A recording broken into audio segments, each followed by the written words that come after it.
요한복음입니다. 요한복음 보시면 말씀이 육신이 어디 갔을까요?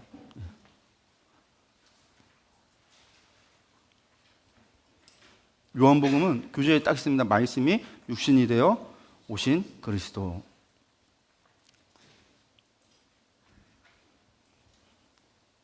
말씀이 육신이 되어 오신 예수 그리스도.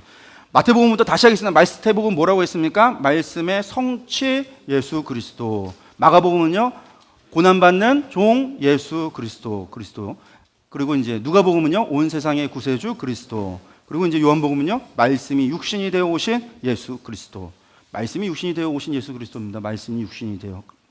다른 말로 예수 그리스도께서 성육신 하신 예수 그리스도인데, 결국은 그 얘기는 뭐냐면 예수 그리스도가 누구시다라는 겁니까? 하나님이시다라는 겁니다. 하나님. 그래서 앞에서 많은 얘기가 주는 그리스도시여 살아계신 하나님의 아드님입니다. 그는 하나님의 아들이다라는 고백은 많이 나왔는데, 이제 그 도마의 고백 마지막에 요한복음의 뒤에 보면 무슨 고백을 하냐면 나의 주, 나의 하나님. 결국은 사람의 말을 빌어 도마의 입을 빌어서 예수 그리스도가 누구시냐라고 할 때 그 예수 그리스도가 바로 하나님 그분이시다라고 우리에게 말씀하고 있습니다. 그래서 나의 주, 나의 하나님. 누가 이 땅 가운데 오셨는가? 누가 이 땅 가운데 오셔서 그 고난을 받으셨는가? 누가 그 이 땅 가운데 오셔서 그 복음을 전파하기 위하여 우리의 죄, 모든 죄를 짊어지셨는가? 하나님 그분이시다라는 겁니다. 그게 이제 요한복음에서 나오는 이야기입니다. 요한복음은 요한에 의하여라고 하는데, 이 요한이라고 하는 사람이 여호와 사랑하는 자라고 이야기합니다. 이게 아버지는 세베대, 어머니는 살로메, 형제는 야고보라고 하는데, 뭐 여러 가지 이 사도 요한이다, 이 요한도 뭐 여러 가지 뭐 다른 이설들이 많이 있는데, 저희들이 이제 보통 요한과 요한 1, 2, 3, 4 요한계시록의 저자로서 사도 요한을 이야기를 합니다. 사도 요한이 좀 늦게 사역을 시작합니다. 왜냐하면 예수님께서 어머니여 아들이네다 그래서 요한에게 그 마리아, 어머니 마리아를 갖다 부탁을 해서 어머니 마리아를 돌봤다고 그래요. 뭐 예루살렘이 이제 전쟁하기 전에 추방당할 때 그 마리아를 모시고 어디로 가냐면 에베소로 갔고, 에베소에 머물다가 나중에 마리아가 죽고 난 다음에 사도 요한이 활동을 시작했다라고 합니다. 그래서 전승에 보면은 사도 요한이 나중에 보면 자기 친구들도 죽고 사도들이 순교당하고 하는 것을 보는데, 자기는 마리아나 모시고 있으면서 그 이제 예수님의 어머니를 모시고 있으면서 전도 여정도 못 나가고 말씀 전하러 나가지도 못하고 순교도 당하지 못하니까 나는 사도도 아닌가 보다, 그렇게 자기 비하를 했다라고 그래요. 근데 이제 이분은 이제 나중에 천수를 살고, 도미티아누스가 죽이려고 했는데 죽이지 못하고 두려워서 밤모섬에 유배시켰다가 뭐 그렇게 이제 마지막 그 천수를 살고 돌아가십니다. 순교당하지 않고 돌아가시는 분이 사도 요한입니다. 근데 이분이 마지막에 거의 몇 년에 쓰시냐면 요한 1, 2, 3, 4도 마찬가지고 90년경에 쓰인 거고, 요한계시록은 95년에서 96년에 쓰여진 거고, 요한복음은 80년에서 90년경에 쓰여집니다. 그러니까 예루살렘이 멸망당하고도 나서 약 시간이 한참이 지난 다음에 요한복음을 쓰세요. 근데 그 전에 이미 우리가 보았다시피 예루살렘 멸망 이전에 마태복음도 쓰여졌고 마가복음도 쓰여졌고 누가복음도 쓰여졌습니다. 그러니까 사도 요한이 지금 머물고 있는 에베소에는 무슨 책이 있냐면, 이미 거기에는 누가복음이 벌써 몇 년 전이냐면 약 30년, 20에서 30년 전에 누가복음이 거기에 전파되어져서 사람들이 교회에서 누가복음을 읽고 듣고 알고 있는 상황이라는 겁니다. 뿐만 아니라 뭐 마가복음이나 마태복음도 다른 곳에 끼어졌겠지만 사본이 되어져서 필사가 되어져서 돌아다녔겠죠. 왜냐하면 그 사본들이 많이 있으니까, 그런 지역에서도 있으니까 뭐 들었을 거예요. 그런데도 불구하고 사도 요한이 왜 요한복음을 썼는가? 우리가 이제 그것에 대해서 고민해 봐야 돼요. 하나님께서, 그 얘기는 다른 말로 얘기해서 하나님께서 마태, 마가, 누가 요한복음을 줬는데 그 말씀으로 뭐 한다라고 하는 거냐면 부족하다라는 거였어요. 하나님이 그렇게 느끼셨나 보죠. 그러니까 주셨다라는 거예요. 요한복음을 사람이 쓴 게 아니라 하나님의 영감으로 기록된 책이더니 하나님께서 우리에게 전하고자 하는 메시지가 있어서 마태, 마가, 누가 요한으로, 마태, 마가, 누가 복음으로는 부족한 그 부분을 요한복음을 통해서 말씀하셨다라는 거죠. 그래서 요한복음을 보면 마태, 마가, 누가하고는 많은 내용에 있어서 차이가 있습니다.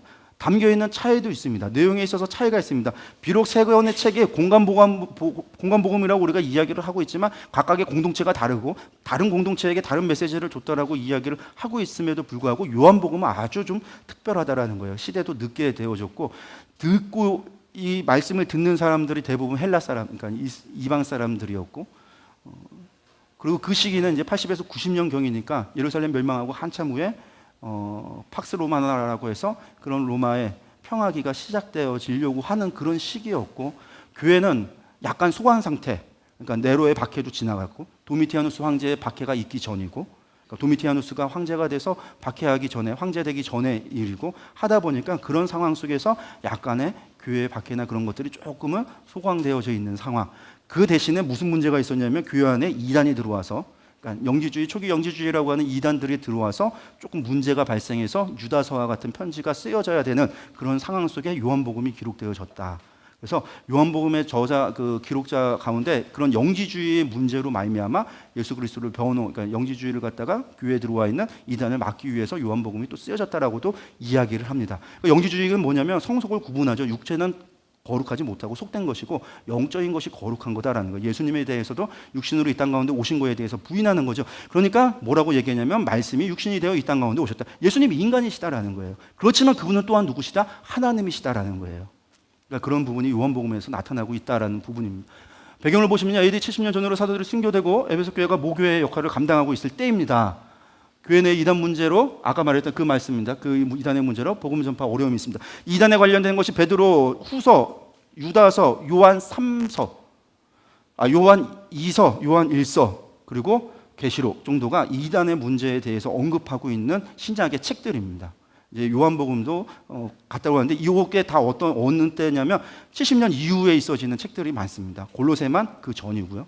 골로새 편지를 제외해, 골로새 편지랑 베드로 후서를 제외하면 요한서신 관련돼서 유다서와 다 전부 다 그 80년 이후에 쓰여진 글들입니다.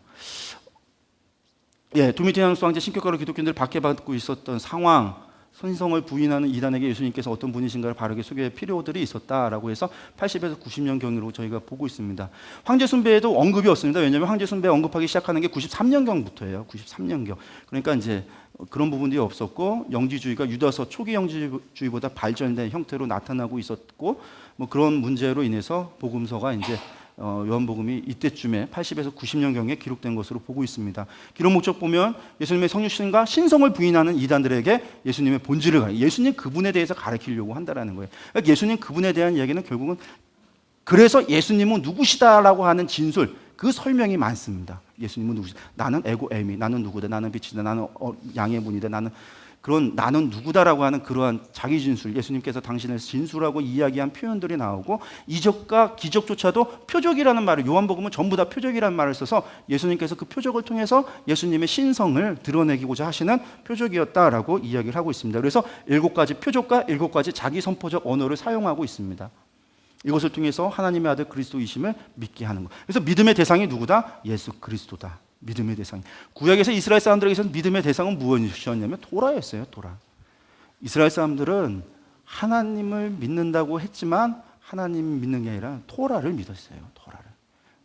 그러니까 그 마음에 믿음도 사랑도 없이 토라만을 붙잡고 살아요. 그게 이제 율법주의라고 했던 거고. 여기서는 예수님께서는 그리스도이신, 그리스도가 그분이 믿음의 대상이다라고 하는 것을 우리에게 말씀하고 있다라는 겁니다. 그래서 예수 믿는 자들로 예수님을 힘입어 생명을 얻게 하기 위함이 기록 목적이다라고 요한복음에서 밝히고 있습니다.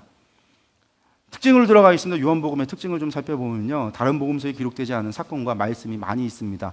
예루살렘 사역에 초점이 맞춰집니다. 그러니까 마태, 마가, 누가 복음서는 어디에 초점이 맞춰져 있냐면 갈릴리 사역에 초점이 맞춰져 있고, 예루살렘은 죽기 직전에 예수님께서 올라가셨던 그 기간에 대한 이야기입니다.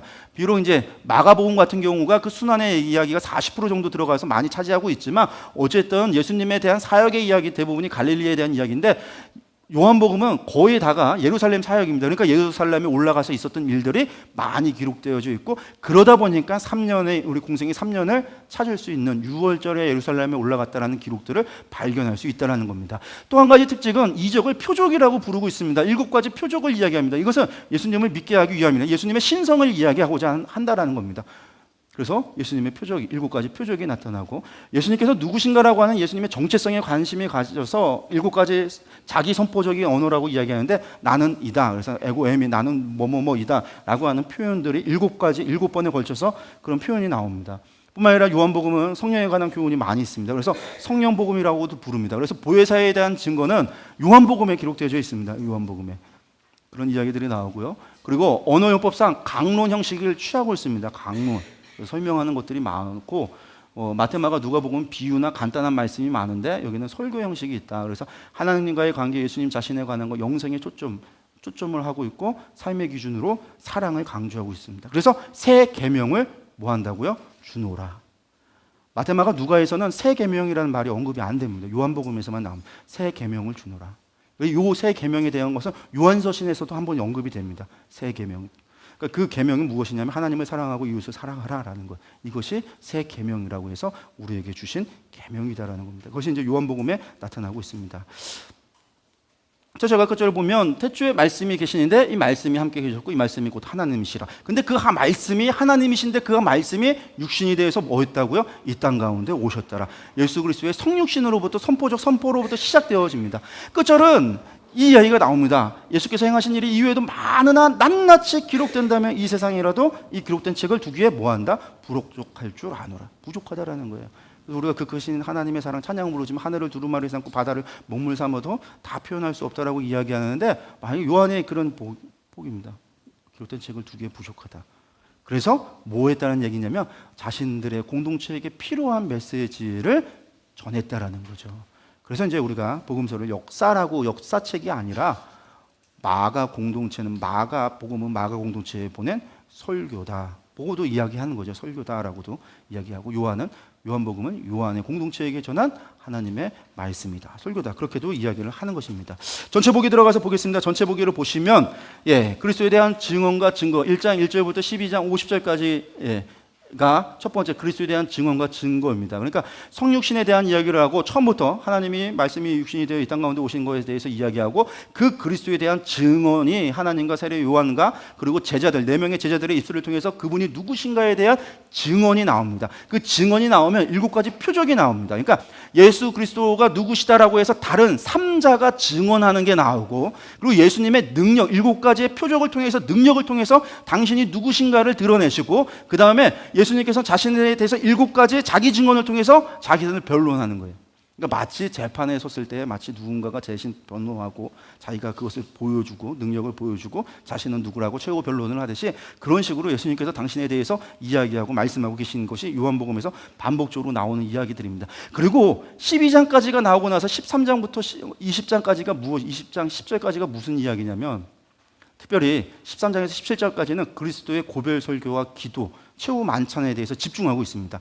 아까 마가복음은 40%가 예수님의 마지막 죽기 직전 8일의 이야기가 집중되어져 있다라고 그런다고 말씀을 드렸는데 요한복음은 특별히 8일 그런 거 관심이 없어요. 그거보다도 관심 갖고 있는 게 뭐냐면 바로 죽기 전날 밤 그 전날 밤 최후 만찬하던 그 자리에서 그 순간에 예수님께서는 무엇을 말씀하셨고 하나님은 무엇을 원하셨는가 그때 예수님께서 죽기 직전 전날 밤에 하나님의 마음은 어떠했는가 이것에 집중하고 있어요. 그래서 그 최후 만찬 전날에 있어지는 이야기가 13장에서 17장까지 나옵니다. 그리고 그리스도의 순환과 부활의 이야기가 18장에서 20장까지 나오고요. 20장 11절에서 21장 25절까지 제자들에게 나타나시고 제자들을 다시금 회복시키는 이야기로 나타나고 있습니다. 이 가운데서 저희들이 이제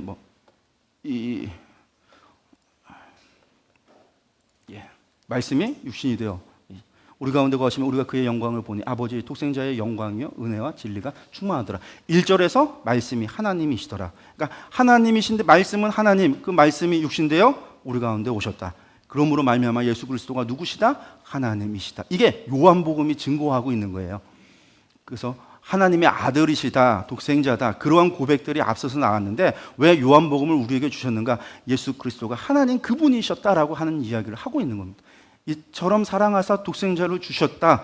당신이 독생자로 이 땅에 오셨다라는 거예요. 그 하나님이 우리 가운데 오셨다라는 거예요. 어떻게 사랑하셨습니까? 내가 이처럼 너희를 사랑했다. 하나님이 오셨다라는 거예요. 그게 요한복음이에요. 왜 요한복음이 이렇게 20년이나 지나서 혹은 30년이나 지나서 왜 이 말씀을 하시는가? 30년을 지나고 났는데도 하나님이 보시기에 사람들이 잘 모르니까 하나님에 대하여 잘 알지 못하니까 하나님께서 요한을 들어 이 말씀을 기록하게 하셨다라는 거예요. 그리고 하나님께서 말씀하세요.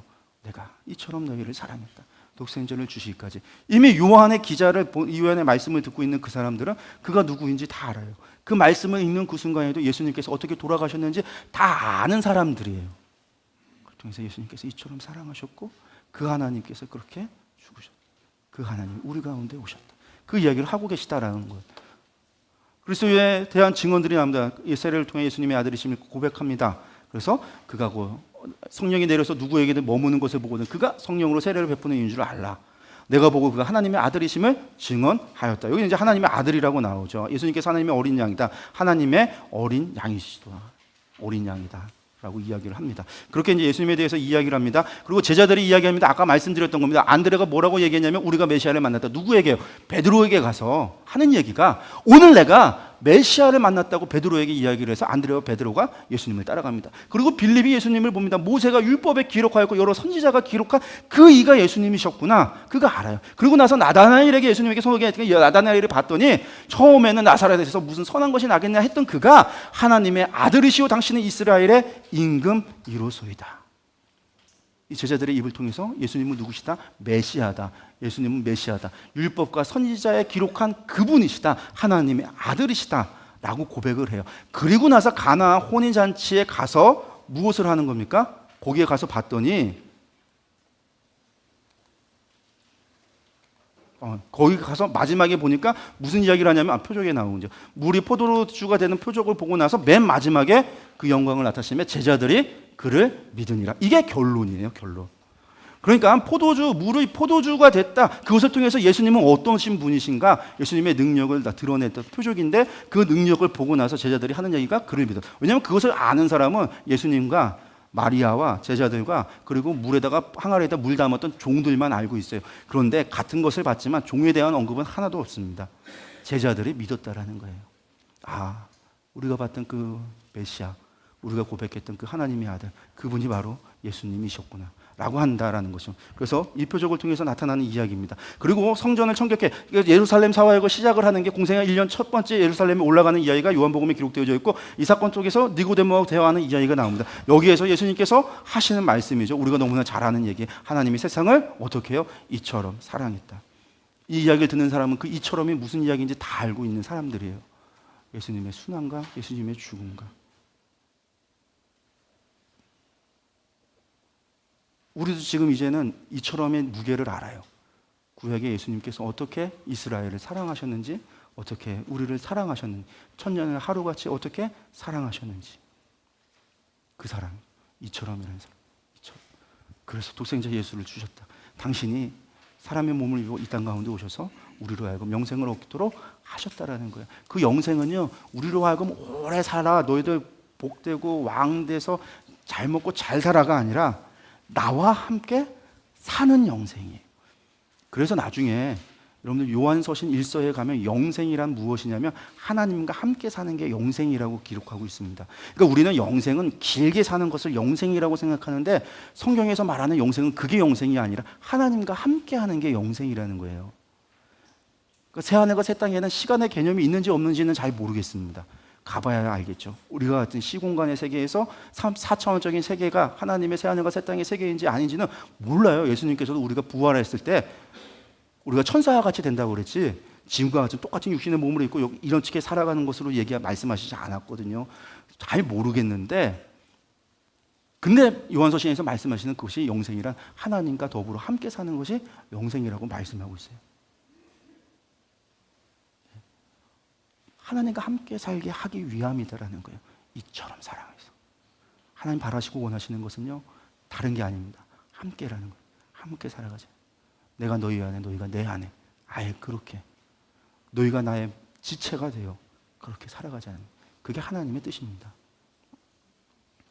그러고 나면 이제 사마리아를 통해서 예수님께 올라갈 때 갈릴리로 갈 때 사마리아 무물가의 여인과 대화하는 이야기들이 나오고요. 공생의 2년에서 아까 얘기했듯이 38년 병자 고치는 사건 때문에 배척받기 시작을 합니다.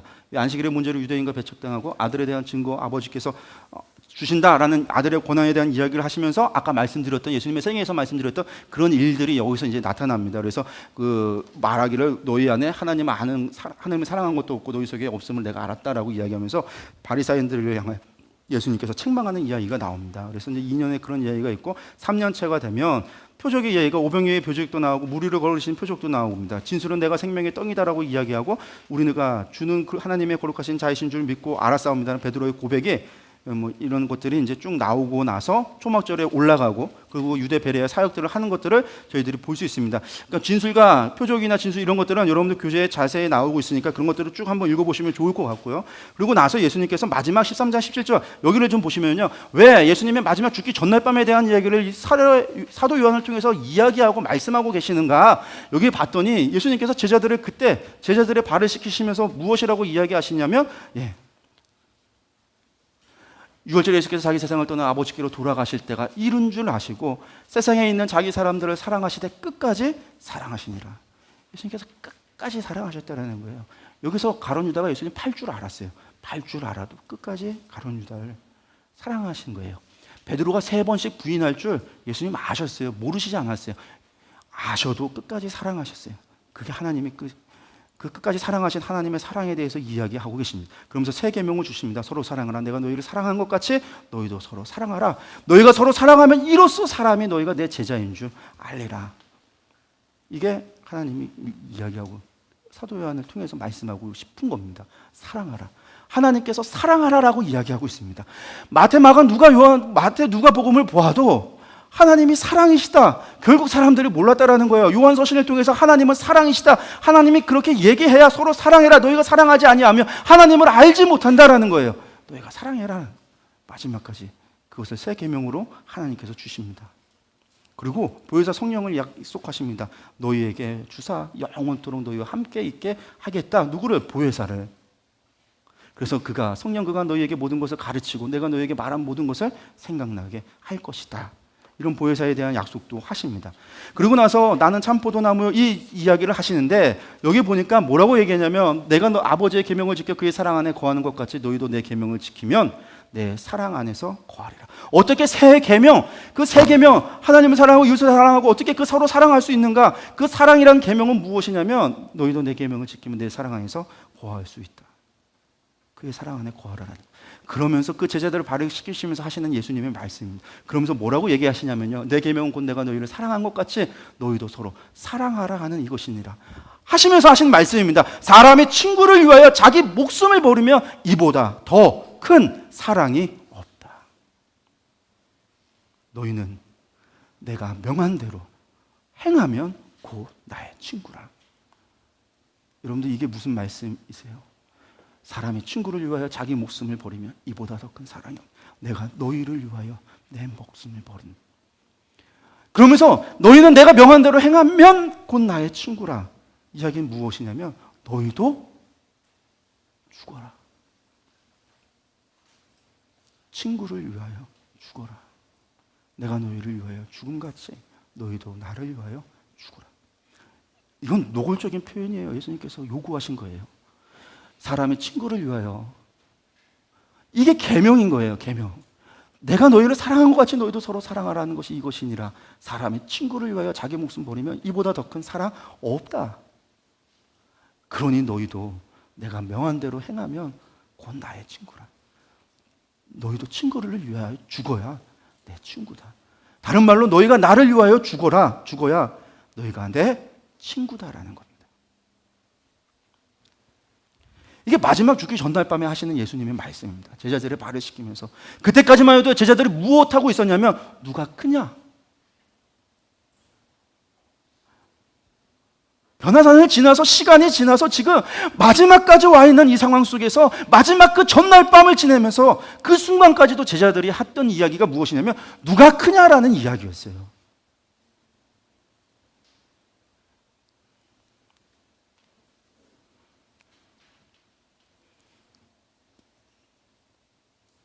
그리고 예수님께서 십자가에 달려 돌아가시고 부활하십니다. 그리고 제자들을 만나시죠.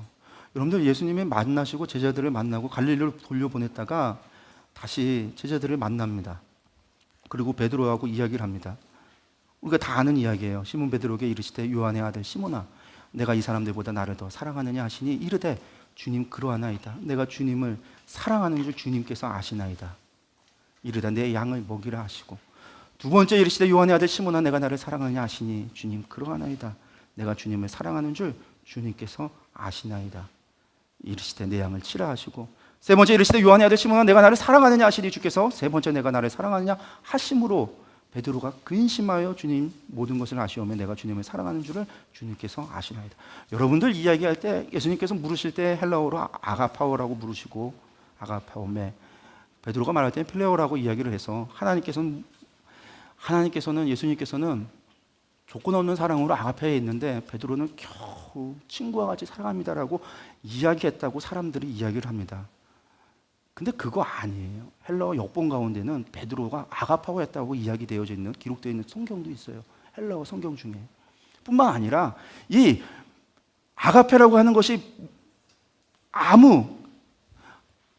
무조건적인 사랑으로서의 거룩한 디바인 러브라고 하는 것은 어느 때 생겨난 관념이냐면 AD 4세기에 어거스틴이 만들어낸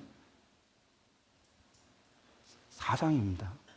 신플라톤 주의 때 사랑도 하이라키가 있어서 거룩한 사랑이 있다면 저급한 사랑이 있어서, 하나님을 사랑하는 사랑은 거룩한 사랑이고 무조건적인 사랑이고, 사람이 사람을 사랑하는 것은 그보다 못한 사랑이고, 사람이 식물과 동물과 생명 있는 걸 사랑하는 것은 더 못한 것이고, 사람이 생명 없는 것을 사랑하는 것은 저급한 사랑이고, 사람이 육체를 위하여 사랑하는 것은 아주 저급한 사랑이라고 해서 사랑의 하이라키를 만들어 놓고 거룩한 사랑이라고 해서 만들어 놓은 것이 어거스틴이 AD 4세기에 만든 사랑입니다.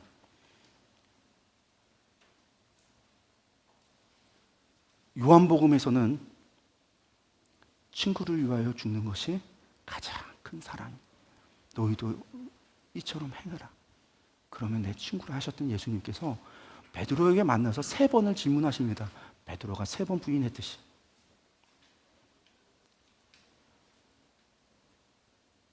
베드로가 처음에는 그냥 예수님을 모른다고 부인했고, 두 번째는 맹세를 하며 모른다고 그랬고, 세 번째는 저주를 하면서 부인을 했습니다. 그 베드로에게 예수님께서 물으시는 거죠. 내가 나를 사랑하느냐? 예수님, 제가 예수님을 친구로 사랑합니다. 예수님을 친구로 사랑하겠습니다. 예수님, 제가 예수님을 위해 죽겠습니다. 예수님께서 두 번째 물으십니다. 내가 나를 사랑하느냐? 예수님, 제가 예수님을 친구로 사랑합니다. 제가 예수님을 위해 죽겠습니다. 예수님께서 또 물으세요. 베드로가 근심하는 거죠. 예수님이 못 믿으시는 것 같으니까. 주님이 아십니다. 예수님이 베드로가 부인할 줄 아셨습니다. 아시고 이야기까지 하셨어요. 그래도 하나님 마음이, 예수님은 하나님이시니까 마음도 넓어야 되고 우주만큼 넓어야 되고, 그 어떤 얘기 들어도 마음 아파할 필요도 없고 아파하지 마시고, 하나님 뭐 그러신 분이 아니세요. 하나님 인격이시다고 그랬잖아요. 하나님 마음 아플 때 하나님 마음 시원케 해드리는 사람 때문에 하나님 기뻐하셨어요. 저 시므이 같은 놈들 창으로 찔러 죽였더니 하나님이 기뻐하셨더라고. 아합의 가문 다 멸절하고 죽였더니 예후야 너 잘했다라고 칭찬하셨던 분이. 모든 사람이 두려워 떨 때 그 어린 다윗이 분노하며 골리앗 앞에 나아갈 때 하나님도 인격이십니다. 우리가 똑같은, 우리의 인격이 어디서 왔겠습니까? 우리의 원형이 어디에 있겠습니까? 하나님께 있습니다. 하나님 우리가 똑같은 마음과 똑같은 생각을 가지고 똑같은 마음 똑같이 느끼고 계시다라는 거예요. 하나님 우주같이 넓다고 해서 그렇지 않습니다. 가장 작은 아픔까지도, 우리의 아픔까지도 세밀히 감찰하시고 같이 느끼시는 분이 하나님이세요. 그 제자에게, 베드로에게 물으시는 거죠. 내가 나를 사랑하냐? 베드로가 필레오라고 해요. 친구로 사랑하였습니다. 친구와 같이 사랑하는 것이 요한복음에서 이야기하는 가장 큰 사랑이었습니다. 친구를 위하여, 그러니까 죽으라고 예수님께서 나를 위하여 죽으라 그렇게 말씀하세요. 그 전날 밤에 하신 말씀이 다른 게 아니라 너희가 서로 하나님을 사랑하고 너희가 서로 사랑하라. 내가 너희에게 새 계명을 주고 너희가 사랑하라. 너희가 사랑하면 너희가 내 제자인 줄 사람들이 알 거다. 그런데 친구를 위하여 죽는 것이 가장 큰 사랑. 너희가 그렇게 행하는 것이 내 친구다. 내가 너희를 위하여 죽음같이 너희도 나를 죽어달라. 나를 죽어달라는 게 아니죠. 하나님 뭐 우리의 죽음, 우리의 목숨, 생명 받아서 뭐 하시겠습니까? 하나님께서 원하신 것은 그렇게 나를 사랑해달라는 이야기죠. 나를 사랑해달라. 신명기에서부터 하신 말씀입니다. 나를 사랑해달라. 마음과 뜻과 정성을 다하여 여호와 하나님 사랑하라.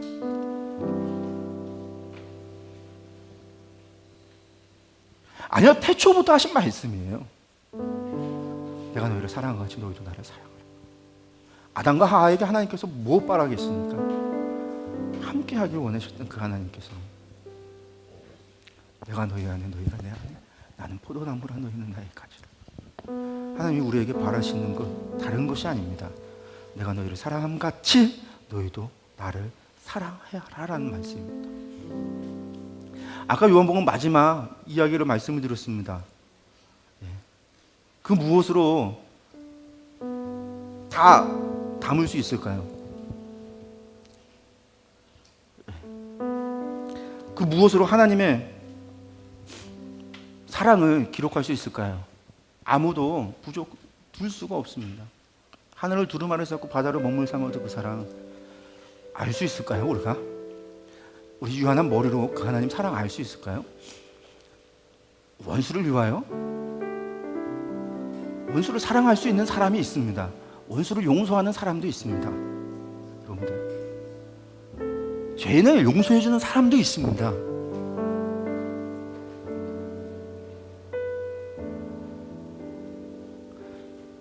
근데 그 하나님은요, 아들을 희생한 것 이상이라는 거예요. 그 하나님이 인간이 되신. 여러분들이 개를 아무리 강아지를 사랑한다고 해서 여러분들 그 강아지 집에 들어가서 강아지와 같이 강아지 밥을 먹으면 강아지와 함께 뒹굴 수 있으시겠어요?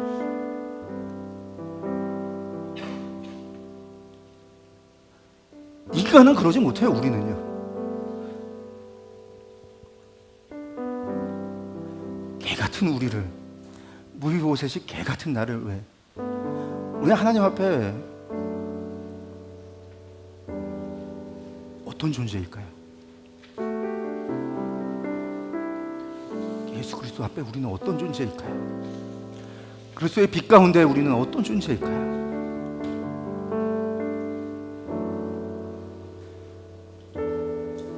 하나님의 그 사랑, 도대체 그 하나님의 그 마음,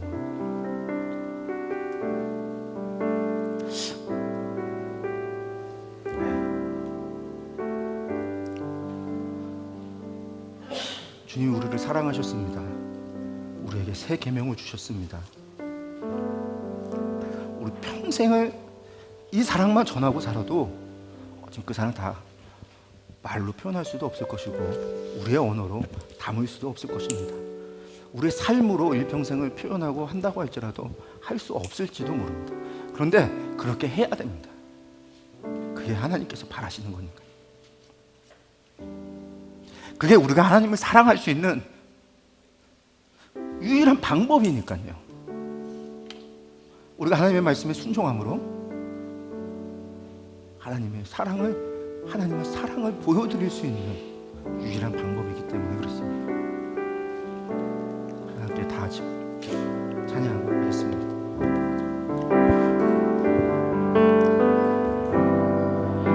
다 표현 못해도 나 표현하리라. 다 고백 못해도 나 고백하리라. 다 할 수 없어도 나 알아가리라. 다 담지 못해도 나 닮아가리라. 다 표현 못해도 나 표현하리라. 다 고백 못해도 나 고백하리라.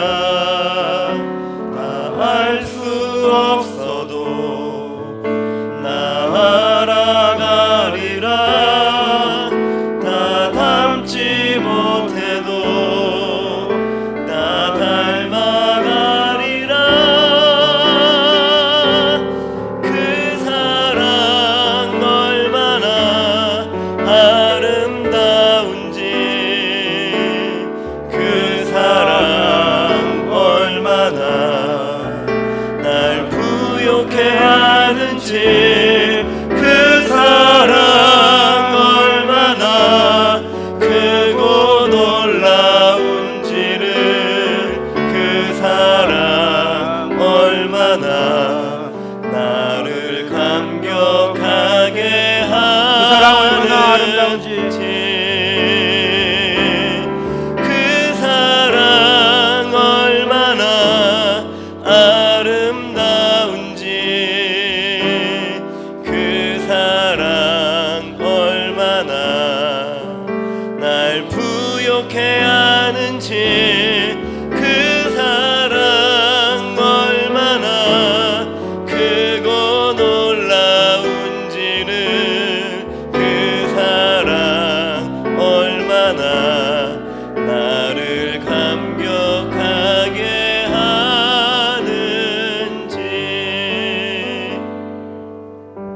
살아가시기 바랍니다.